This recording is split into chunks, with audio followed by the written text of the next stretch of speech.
I've talked about it a little bit.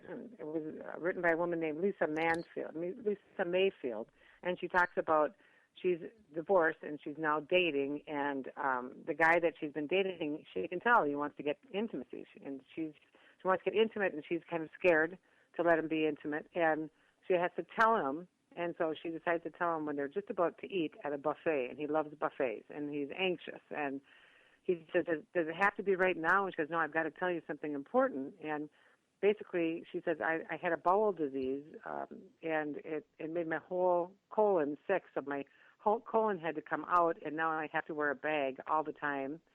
And basically, do you have any questions? And he said, yeah. And she said, what? And she said, can you have sex? And she said, yes. Can you have children? And she said, yes. Can we eat now? And she said, yes. I mean, so it was a great case of, all this trauma about worried about talking to the guy, and really he's handling it just fine. So well, I think you have to have the right kind of person too, though. I mean, it's got to be a special individual who can handle all of that. For sure, there was, there's been a couple stories too in that book that don't show it going great, and then what that person learns from it, or there's usually hope in all these stories, some sort of hope in them, even when things don't go well. I try to focus on the hope there. And just being a 3-time breast cancer survivor, you had to have a lot of hope as you were going through that. Well, it's an attitude. I had a certain attitude, and that's really what pulled me through. It was a certain way I looked at things. But, you have a quote that you love that you say, balance is overrated. And I'm always talking about balance. I always say it's always changing. What was balanced for me 5 years ago is not balanced for me today. What was balanced for me 20 years ago is not balanced for me today. So it's always changing. What do you mean by balance is overrated? Well, I know that's a hot topic right now, especially for us women. We're always trying to balance out being mothers and wives and have careers and get everything done. I volunteer a lot, too, and I probably put as much time in my volunteer as I do my regular job. And it's always trying to find that time, and and I think we can start to berate ourselves. Like, we know that we're going crazy with certain things, and then we get to just have mercy. I mean, I think if you say, hey, you don't have to achieve balance, but slow down, take a coffee break, take a tea break, sit down, smell the roses for a few minutes. It's overrated when you start putting yourself down for not having a great balance. That's what I mean by that. Instead, look at the moments around you. Enjoy what you are doing. Give yourself credit for all that you are doing. Maybe it's not perfect. Like you said, it changes. I agree with that 100%. Maybe you have to let something go later on, but right now you can't. And so you just have to look at what you're into right now. Look at your timeline, take a deep breath, say the Serenity Prayer, or whatever works for you, and just go forward the best that you can. Things do change, and that helps us. I don't think we have a real equal balance all the time, that's for sure. That's what I mean by that. So what did you learn about yourself going through all of this? Oh, my gosh, I'm a passionate person about a lot of things, and because I used to own hair salons, I was a high achiever in that area. I wanted to do the best I could, make as much money as I could with the time that I had. That was important to me. But then when I left the hair salon business, it became important to really get the message across about people getting their colonoscopies and screening, and doing it with a sense of humor, because when I first started speaking about it, I could almost, when I said the word rectum, I could almost see people's sphincter muscles tightening as they were sitting there. They were so uncomfortable.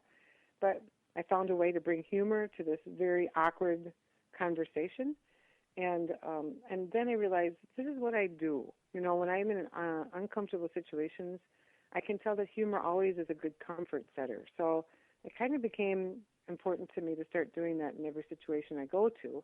And one thing led to another. When I won the Twin Cities Funniest Person contest, I was on the radio.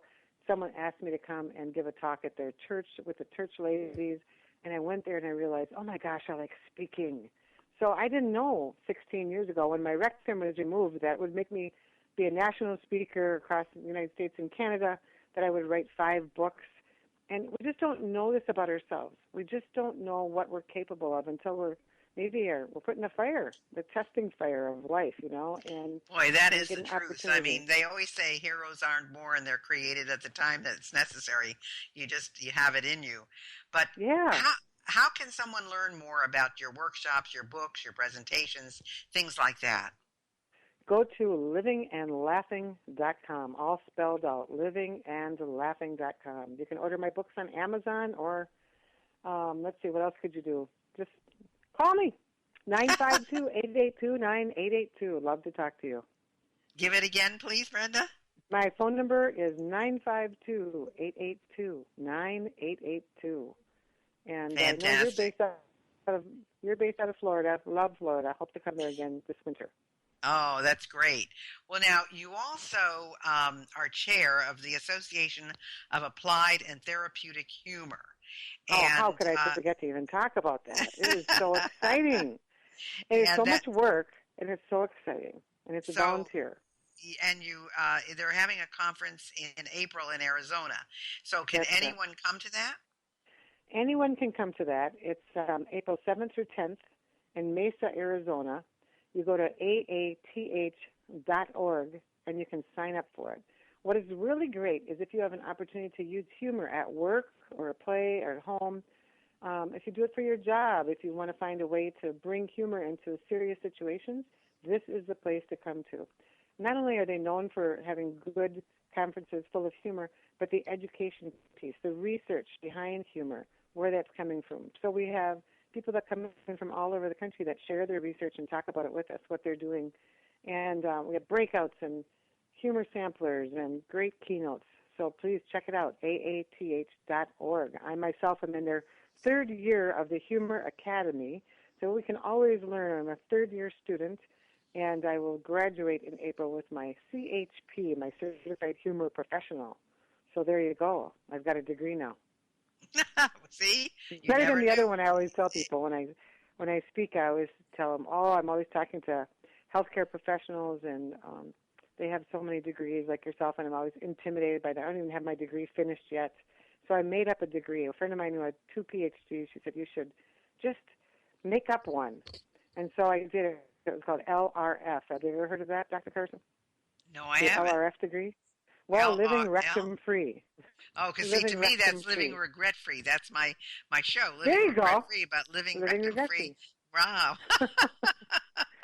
And that's what I joke about. I mean, I had my rectum removed, which is awful, and to have a daily class to me, which is not the best, but it's helped me have a life, and so I'm very grateful for that.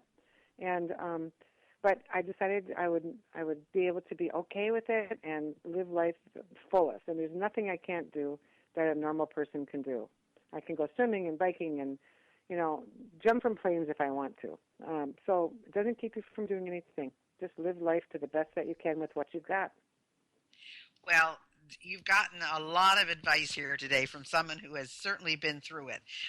So Brenda Elsagher, that's the person you should be looking for. Now remember, her website is livingandlaughing.com. And her phone number is 952-882-9882. She's got a lot of great humorous books that deal with all of the things that, people don't want to talk about, but they need to talk about, that is done in a humorous fashion.